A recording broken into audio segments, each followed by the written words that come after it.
Laura, ang minamahal ni Florante. Tuwing magkasamay, ako'y kampante.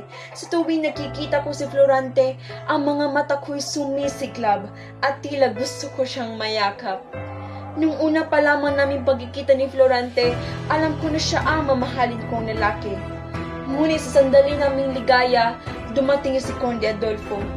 Nooy isang anghel, ngunit naging demonyo.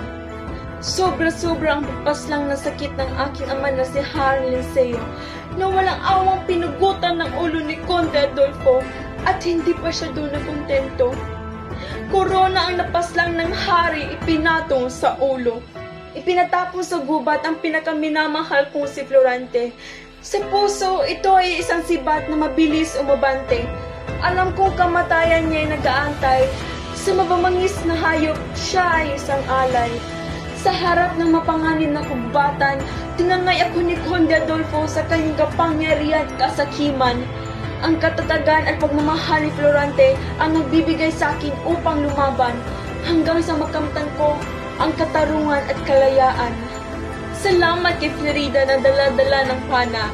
Ako'y iniligtas at ang puso ni Adolfo ay pinana. At ang gubat na iyon ay saksi sa aming pagdurusa. At siyang parehong gubat kung saan kami muli nagkita. Sa hindi inaasahan, luha ko'y di mapigilan. Nakita ko muli sa gubat na iyon ang aking pinakaminamahal. Salamat sa Diyos at narinig ang aking dasal. Si Florante lamang ang nais kong pagkasalan. Lubos ang aking kaligayahan na wala ng katapusan. Sapagkat ang aming pagmahalan ay walang hangganan.